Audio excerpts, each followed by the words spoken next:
All right, welcome back to the show, ollygolf.com founder here, David Igono. Today I'm here with Rich Mueller. He is the head men's golf coach at Columbia, and he's also the director of golf as well. Rich, how are you doing today? I'm good. How are you? I'm good. Now, I usually like to ask for the first question something, not an underhand toss or anything like that, but just something a little bit light. It's usually along the lines of favorite hole or course played recently. What you guys have had a pretty nice season at Columbia. What is the nicest spring course that you played at, just as far as it was kind of cool, even if you played it a couple times in the past couple of years?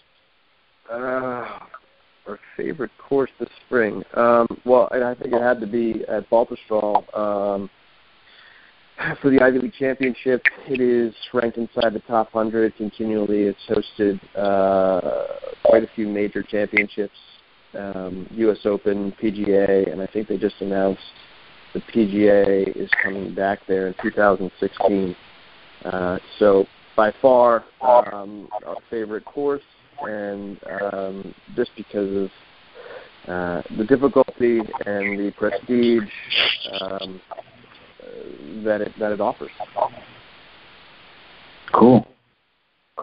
Now, is there a particular hole that is sort of? Let's go with the most challenging, not favorite. Let's go with the most challenging hole for your guys.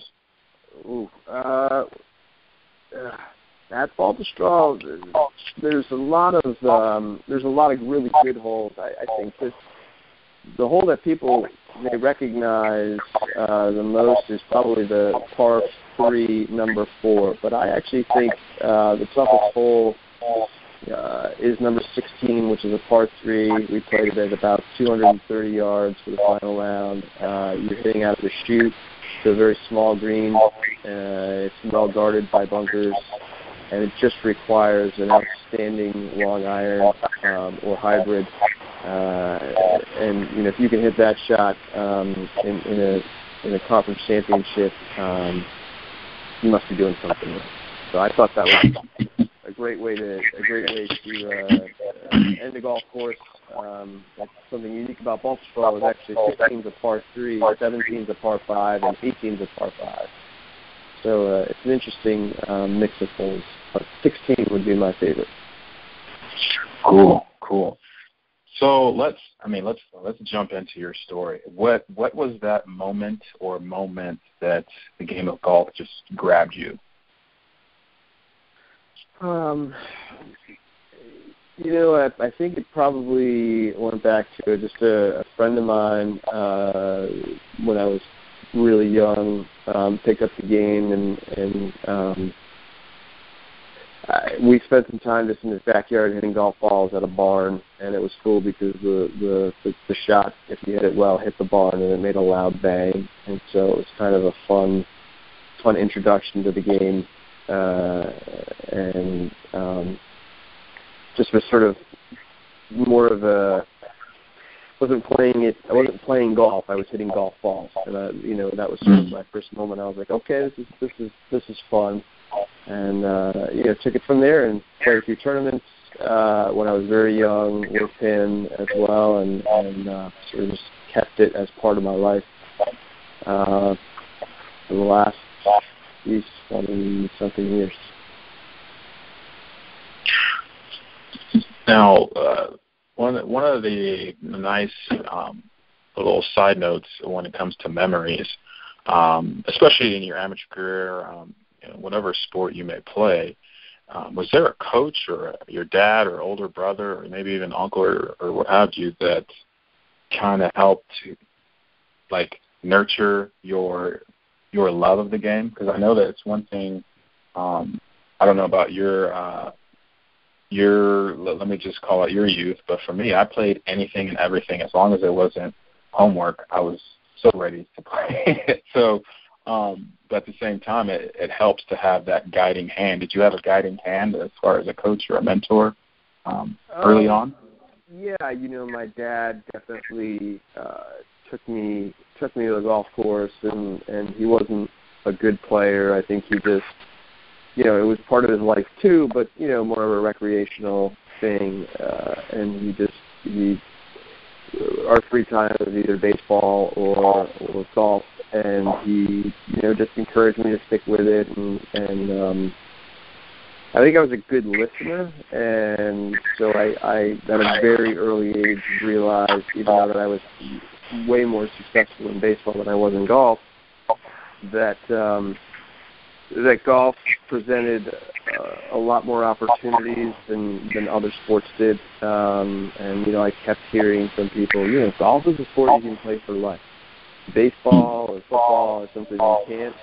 And I don't know why, certain things adults say you listen to and they stick with you, and other things, you just think that they have no clue what they're talking about. And, that was just one of those things. I made a decision very early on that was going to be an avenue that was, at least in my high school and in my hometown, there weren't a lot of good golfers. And so for me to have some success in that realm was sort of an avenue for me to become part of my confidence and part of my growing up and establishing who I was as a person was based on golf. And so there was already some star baseball players, and there's no really good golfers. So I just saw that as a way for me to put my stamp on things. And so I wasn't great. Again, I played 3 sports pretty much every season. Every year I played 3 sports, and I wasn't like a junior golfer today where they're focusing the whole year on one sport. I ran track, I played baseball, and I did golf, and that was my fall, winter, and spring. Yeah, there's the whole junior golf, or not just junior golf, but just focusing on one sport versus playing other sports, that's a whole other conversation. But that's cool to hear as far as deciding. How early did you decide, I'm sticking with golf? How early was it? Well, probably as early as 9th grade. I remember playing. I went to golf camp over the summer, and for my parents, I think that was a very easy way to drop me off somewhere for a bunch of hours while they both worked, and knew that I was going to be safe and hopefully learning something. And I just realized, okay, I could. If I worked hard enough at it, I could probably be a big fish in a small pond, and that was something that was exciting for the spring. Because I played baseball in the summer as part of a non-high school league, so I was still able to do all of it. I don't know if that really answers your question, but oh, it totally answers the question, because one of the things that I think I'm going to be honest and say there's a lot of parents try to force on their kids that are athletes is they try to get them to let's just say put themselves in the best position possible to get a scholarship as soon as possible. Some kids, it's early, depending on the sports, it's early. Some kids, depending on puberty and timing and competition or whatever, it's late. So did you ever see yourself playing? I think you said that you saw yourself playing in college, but how did you see your, dare I say, career happening from 9th grade on, or whenever you decided to stick with golf? Yeah, I think hindsight is always 20/20. I had no intention of ever being in golf at all. I had no intentions of being a professional golfer. I had no intentions of playing sports professionally. I was always sort of told that, those are very low outcome. They're very low outcomes. Like being a professional golfer is virtually impossible. So, I always sort of knew my thing was music. I went to college for music, and not a lot of people know that, but when it came time to choose colleges, there was only 3 places I was looking, and that was New York, LA, and Nashville, because those were the 3 places where music was happening. And so golf was no doubt an afterthought. It was something that I wanted to do because I knew I was mildly successful and I could probably contribute on a team where academics were also important. And so I went to, I actually only applied to one school. I applied to New York University. I had a very good audition the day that I went to audition, and a few weeks later I was accepted into the school and took an official visit, and I got to play Division III golf for 4 years and paralleled my academic career. Still at that time, I was way more into music and establishing a music career than I was a golf career.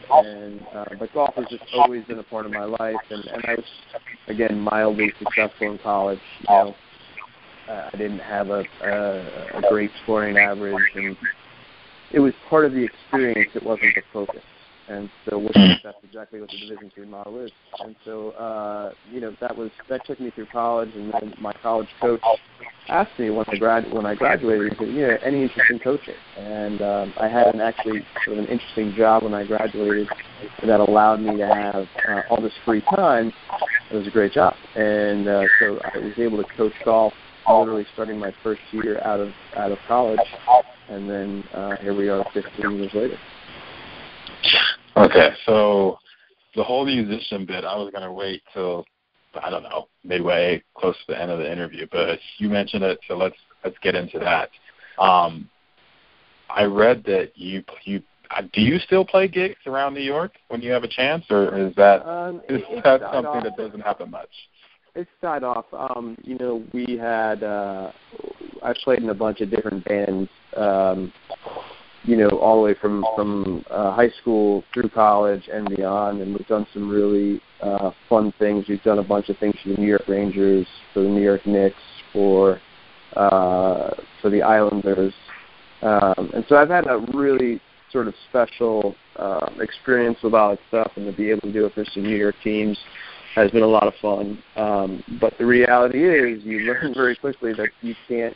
Music is as hard as golf, and you cannot make money as a professional musician. You can, but it's like being on the PGA Tour. It's a really, really hard racket. And so that was always something that I did. Music and golf were the two things in my life that were always fun. And my parents, going back to one of your previous questions, my parents always just said, you're going to work for the rest of your life, so make sure you pick something that's fun. And so I like to think that I've really, selfishly, I've really never worked a day in my life. And, I've had a lot of really awesome opportunities with golf and with music, and done some really cool and different stuff. So it's been anything but a great path. That's awesome. Now, I'll kick myself if I don't ask what instrument you play. Well, funny enough, the instrument I auditioned on to get into NYU was the tuba, and I was also a little bit of a piano player, and then but really I wanted to be in a rock and roll band, and so I played lots of guitar, and in the last sort of run of things, I was the vocalist. So I've had my fill of musicality and playing different roles in bands and doing things like that. And so now I'm kind of at peace with it because I've done some good stuff, and I don't really gig too much anymore, but occasionally, we'll have something fun will pop up, and may it be for a New York team, or may it be for, a friend's birthday party, or, I don't know, at a bar, get up and play a few songs or something. That's fun too. That's cool.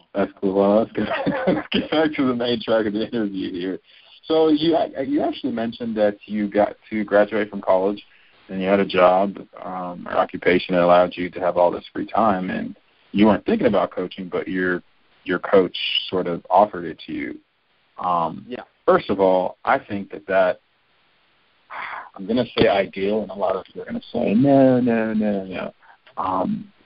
I think it's one of the undercurrents of a lot of your responses to my questions is that you're not looking for a definite outcome in golf or in music per se. I mean, you have a desired, hey, it'd be cool if I X. It would be cool if I got to do gigs. It would be cool if I got to play in college. It would be cool if I got to play on a PGA Tour. But that being said, you're honest with yourself and you're just going after it, and whatever happens, happens. I think that you earn earn is an interesting word to use in that context, but you earn a right to rationally just embrace whatever opportunities come up, whether it's in music or in golf, but we'll just stick with golf, to just say, hey, why not?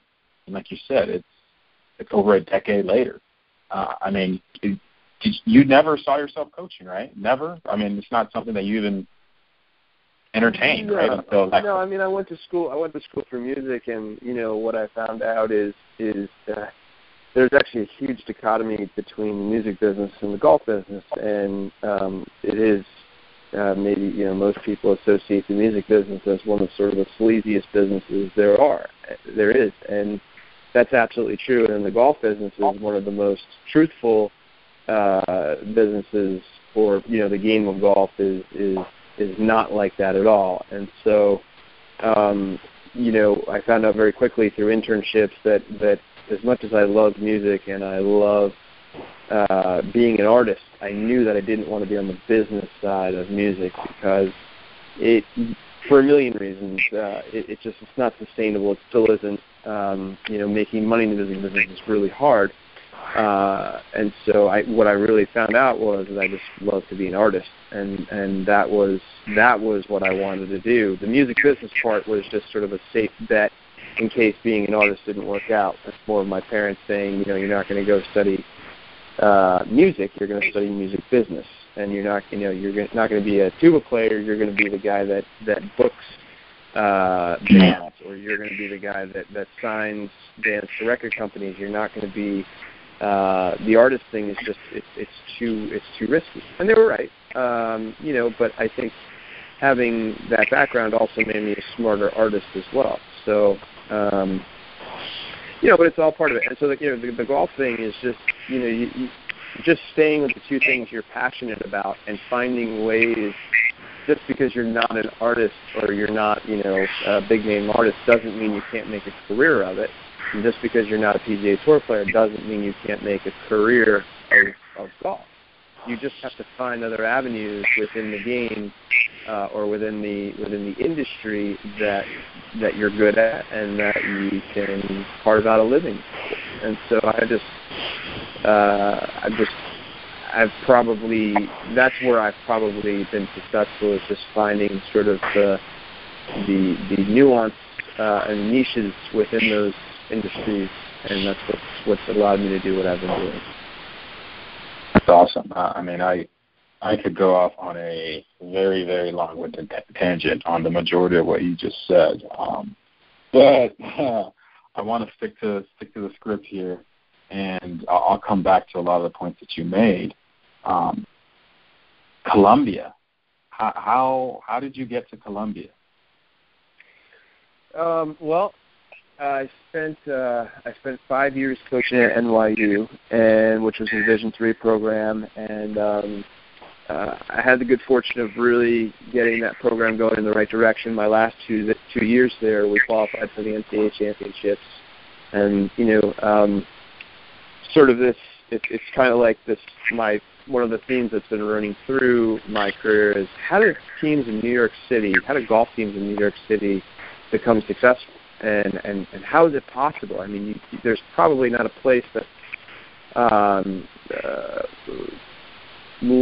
it's not synonymous at all with golf. New York City is not, and we're surrounded by concrete. There's not a whole lot of grass there.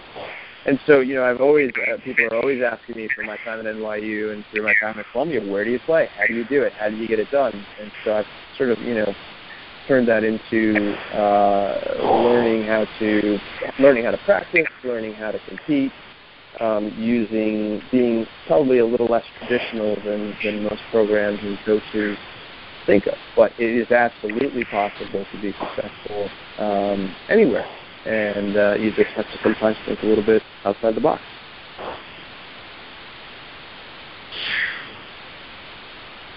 Yeah. I mean, that's.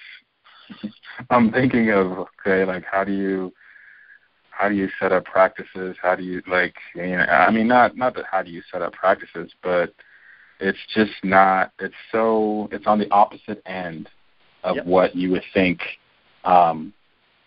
having a golf program, at least collegiately, where it would be and how you would function, but it's totally possible. And I mean, and you're thriving in that.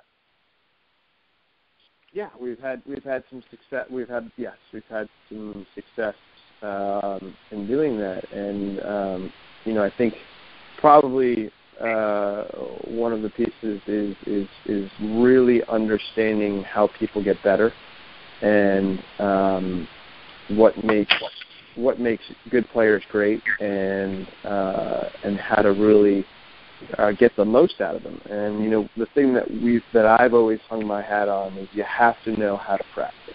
And that doesn't mean if you live on a golf course or you live in the middle of Manhattan, the same thing holds true in how you practice. And the answer is you just always have to put yourself in pressure situations, because no putt will ever prepare you to win the Masters. No putt until you've been in that situation and made the putt. You'll never be totally prepared for that moment. But the person who's more prepared has the better chance.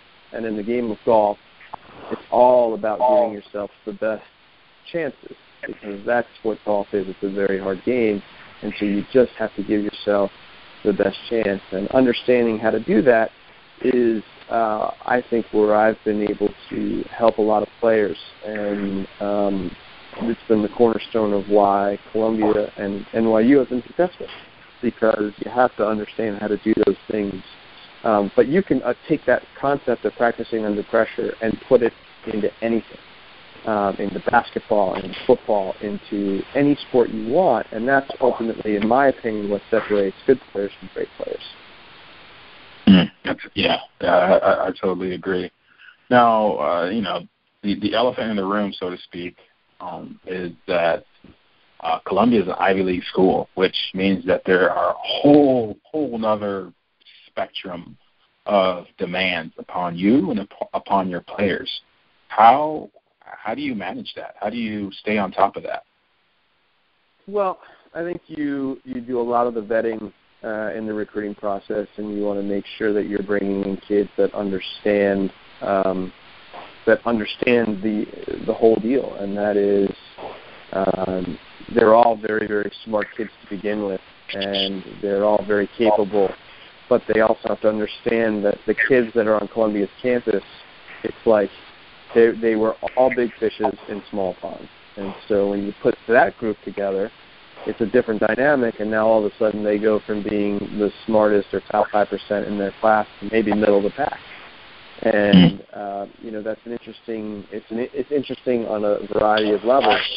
They just have to know. They have to know that they're capable. They have to know that they belong. They have to know that it's all possible to win Ivy championships and to get good grades and to be academic All-Americans. It's possible.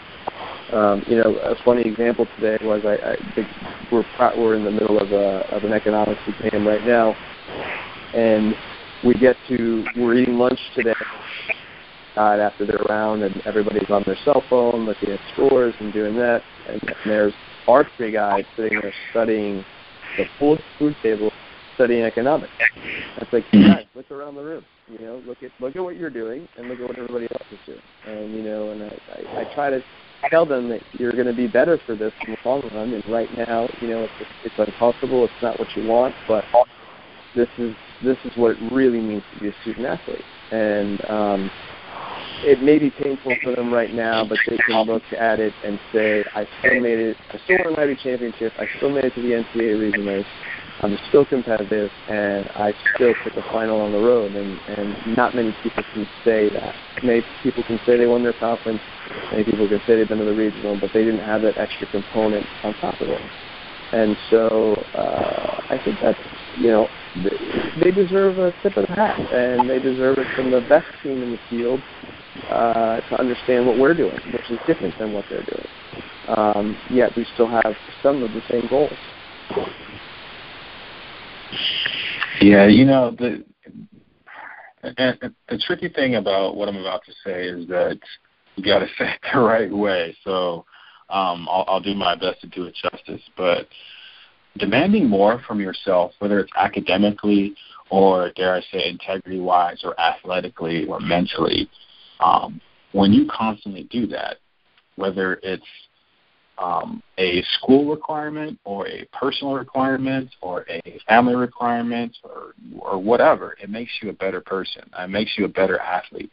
And more importantly, even being a better athlete, it makes you better at what you do. And it completely changes the playing field as far as your perspective once you get through it, because you know what hard work is. You know what sacrifices are. I look back at my time as an athlete, and I marvel at how many times I did so many things, and so like just as far as studying and pushing myself in workouts and trying. I mean, you mentioned practicing pressure situations.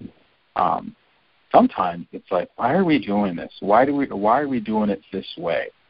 But now, being older and being far removed from my playing days, I'm like, man, like I don't think I would have ever been able to conceptualize how much of an advantage I'm getting in life simply because I am being challenged like none other because of my sport. It's true. It's very true. It's hard to. It's like a lot of things in life. It's when it happens, it's not always apparent why. And then a little bit of time goes past, and you sort of reflect, and you're like, now I get it. And so they do, or especially this group that I have this year, they really do. Just sometimes though, as a coach, you feel you just want one day where the playing field is completely equal, because you feel like your guys would stand a better chance at playing their best, because that's what they want to do. And so today in particular, I know that they were super excited to play, but I also know that they were super concerned about their test that they're taking right now. And so, when that's weighing on your mind, I'm not sure that the strongest of strong are going to be able to tune it out completely. I think you can tune it out to a moment, but you're going to come back to it, and you're walking the fairway and you're like, man, I got to take this test after I finish. It's not what they want to do right now, and so they want to focus on golf, and that's again, in 2 weeks, they'll look back and say, wow, I competed, I took 2 or 3 finals, and I was successful. And so that's what we're hoping for. Yeah. Now I have, I think, 3 questions, and these are obviously going to be in-depth questions, but just 3 more questions. I know that you're on a tight schedule. Okay. I was doing my research on you, and I read briefly about the 2006 Ivy League Championship. Can you go into more detail about what happened with Princeton and their golf balls being unearthed or what have you, and just what that situation was? Because I mean, like I said, I read it and I was like, I can't find any more details on it, but I think that is a very, very, very good picture of you and what you are trying to instill in your players in your program. Sure. Thank you for bringing that up. I'm certainly proud of it. Essentially what happened was it was the final hole, last round of the Ivy Championship, last group on the golf course. Columbia was down by 1. Princeton, the kid from Princeton, hit his drive. The course was very wet, and I saw the ball leave the tee, and I knew approximately where it was, but I wasn't 100% sure. And I guess they walked out in the fairway, and nobody could find it. Actually, it was off to the rough over by the bunker, and I went down to help because it was a Princeton kid's ball, and obviously I don't want to win. First of all, I want the kid to find his ball, right? If you're going to win, I want my guy to make a par, or my guy to make a birdie, and his guy to make a par, and I don't want to win on somebody losing a golf ball. So obviously, I think any coach or player is going to go and help. As I went down there, there was probably 20, 25 people looking for the golf ball, and nobody could find it, including myself. And obviously in golf there's a 5-minute rule, and once that 5 minutes expires, your ball is deemed lost, and you have to go back. And so I found the kid's ball, and he was able to take a drop because the ball had been embedded.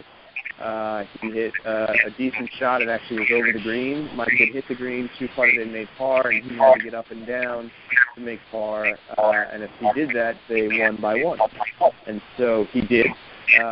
He made par. My guy made par. We lost by 1. And I really didn't think much of it. I would have expected that coaches and spectators, if the situation were reversed, would have done the same thing for my kid. And it was a good day for golf. Princeton won, but really that's what golf is about. And so I think that's where golf separates itself from other sports. And would I like to win? Of course. It was my first year coaching, to be one shot back and going into the last hole. And of course, we were emotional. We wanted to win, but we weren't going to win the right way. We wanted to win by hitting a good putt, not somebody else losing the golf ball. Now, did you? Oh, that's probably not a good question. I was going to ask you if you spoke about that moment with your team at that time. Of course, and of course they respected it, and we didn't talk about it, and it wasn't like, oh wow, coach did this, it's such a great thing. It was like, yeah, that's what we're supposed to do. There was no sort of it. I think a lot of people made a big deal of it, but there wasn't 1 second there where I would have expected the same thing from everybody else, and I think they would have expected what I did for them too. So it's nobody's bigger than the game, and I didn't do it to teach my team a lesson or anything like that. I did it because that's the game. It's a little different than the music business. Exactly. All right, 2 more questions. So, just to touch back on the I'm going to call it integrity of you keeping the integrity of the game, because when you focus on the game, you don't think of yourself. At least you're not supposed to. And when you think of the game, you make it so that everybody gets to enjoy it, and everybody not only learns a lesson, but in my opinion, they get the full value of playing the game, watching the game, coaching the game. There's nothing worse than playing any athletic competition, but honestly, any competition, whether it's Candyland, Chutes and Ladders, or it's work, or it's NCAA championship. There's nothing worse than playing or competing with people who for a fact will cut corners, or let's just say be somewhat deceitful with an outcome if the outcome will be in their favor. One of the phrases that is kind of key in football is, if you're not cheating, you're not trying. You tell me. I don't think that has any place in golf. Well, I think it's such a. They're not even comparable. I can't think of a sport that doesn't, where cheating is not has not occurred and created a major publicity stunt. Off the top of my head, someone just got caught on the Yankees 3 weeks ago with pine tar on their neck. Lance Armstrong, people using steroids in football, basketball, the foul call that happened in the Spurs game the other night. There's none of that in golf. There is none of that whatsoever, and so people protect that and should protect that because that's what makes our sport different. Now, does cheating happen in like a high school match or something like that? Yeah, that's fine, but it doesn't happen on the professional level, and it's not fun that it happens on the high school level. But the integrity of the game on the highest level, to my knowledge, has never been compromised in a way that other sports have been. And I think that's just something that separates golf from every other sport. I'm not saying it's right or wrong. That's just what I like about it. And that's what makes it special to me, and that's something that I want to uphold. Look, everybody, there's very few people, I would say, on the whole planet that live their life pure and clean every single day. But I think the way to approach it is you can cut out little bits and pieces of your life that you can really keep pristine. And for me, one of those is golf. You want to protect that, and you want to keep that part sort of a sacred cow. You don't ever want to mess with that for whatever karma reasons or whatever. It's just that's a no-go area to ever cut a corner. No, I agree. I totally agree. That's for every person, it's not, it's different, because for a weekend golfer who's like not going to take the proper job, then that's not the part of his sort of life that he lives pristinely. That's fine. That doesn't bother me. But for me, golf is the one of a few parts that I try to keep as pristine as possible. Yeah, I mean, without a doubt, that's dare I say, I think that's the way you should do it. That's how you should approach it. My last question, I had two questions, but I feel like the last question, it's apropos for right now. So this has been a very good season for Columbia. You guys are obviously right now in the NCAA regionals. You've overcome adversity. You've beaten the contenders or the other teams in your conference. You've traveled. Now you're in, dare I say, the showcase time, where you show to the world what your program is about. You show them how good your kids are, how hard they work. With all that being said, those are all external things that people put upon your program or on you or your players. What's one lesson that you've learned, or maybe not so much learned, but it's been reinforced just with this journey? I mean, for those of us out there who don't understand college golf, there's a fall season and a spring season. And the spring season is a whole lot more intense. And when I say intense, I just mean as far as a lot on the line going into regionals. But go down that path and share with us just what you had reinforced as a coach, as an observer of your guys, and just the process of getting to this point. Well, you've said the key word, and that is that we got to where we were by making and I use the word process in quotation.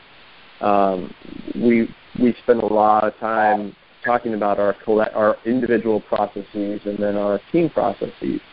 And that's everything from starting your day where you are getting down to breakfast on time, you are rested, your work is done, you are on time to the van for practice.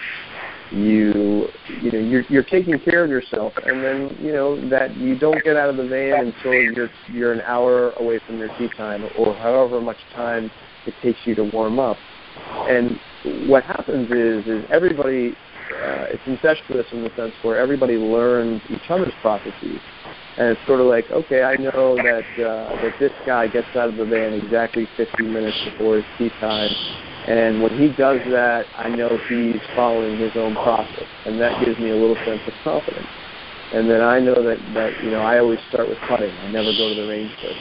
And so just sort of all this minutia adds up to guys recognizing when they're doing the right things and what's going to give them the best chance to play well. And when they do that, it becomes very powerful in a group setting. Because you're watching the guy next to you, and he's watching you, and you're both doing what you normally do to get ready for a tournament. And when you create the process, you follow the process, and everybody does it, their process and the team process is correct, you're giving yourself the best chance to win. And a lot of times that's enough. That's enough to win. And I'm not not saying that being to breakfast on time wins conference championships, but I'm saying that being late to breakfast and being the one guy that's consistently late or not prepared weighs on your team, whether you think it does or you don't. It does. And so that's the one lesson. And we know if we do all those things right, we give ourselves the best chance. And generally, if you give yourself the best chance, the outcome is going to be good. Awesome. One of the most, I would say it's the starkest contrast coming from a team sport, just going to call it upbringing, that I've had, just comparing golf to other sports is that, and I'm not saying that other sports are not on the same level as golf when it comes to this, but I think as far as preparation, golf is its own planet, and I think that is not to belittle any other sport or activity or what have you, but just more so that the mental side of I mean, I just wrote down here, and it's gibberish, but normalizing the preparation process. That sounds like something that should be a thesis of something that nobody ever reads. Like it should not be defended for anybody's dissertation at all. But as an athlete, as a former athlete and somebody who loves sports and somebody who's now in the business world, like I just, the power of like, and you touched on it multiple times during this conversation. I'm very, very happy that you've done that because it's a process. It's not something that you say, hey, you know what, I want to be on the PGA Tour. Okay, what do I need to do? I need to go to college, and I need to make it on a tour. Okay, great, I can do it. No, it's not like that. That is not even the skeleton of it. There's so many things that you have to be on top of, and the one example of that comes into my mind from being in the financial world is compound interest. Like your preparation process is compound interest. So if you do not invest, if you don't put that, dare I say, penny in the bank every day or every part of your preparation process, there's no way when you have to make a putt or it's that last hole that you can go and break that piggy bank and expect there to be money there. That's exactly that might be a crazy analogy. I just came off the top of my tongue. No, you're right on. It gives you the best chance. It gives you the best chance, and that's what ultimately you're trying to stack the odds in your favor because it's not an easy sport, and I think a lot of sports are just percentages of giving yourself the best chance to play well. It doesn't always work, but more times than not, it does. And then once you do have success using a process, think of how powerful it is to repeat it, because now you can say, I just did it this way and it worked. I'm going to do it like that again. And then you have success again. And then it builds.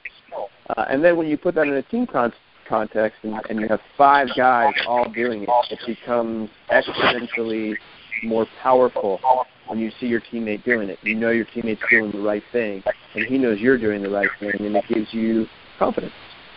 And that's an important part of success. Yeah. I mean, I can talk for hours about the process, not because, I'm that much of a nerd, but more so because I just think it's so powerful. And if we can forget about if you play golf or if you work at you work at a bank or what have you, if you can harness the concept of preparation and like I said, that compound interest where every day just getting that 1% better. 1% is not a lot. It really isn't. But when you are constantly doing it over and over and over again, you may start as a freshman copying that senior that, was the captain, was the guy who led the squad, and you do all the little things he does. Who's to say that you have to wait 4 years to be on that level? I mean, everybody's learning curve, growth curve is different. And I just feel it's so powerful, and I'm glad that you brought that up. Awesome. Well, I need to actually get back to being an academic proctor, and right now I have my trusty assistant down there. But hopefully that's some good nuggets for you. Oh, trust me, there's not nuggets there. I think there's a whole chicken. I totally enjoy having you on, and we'll have to do this again soon. Awesome. Thank you so much for your time.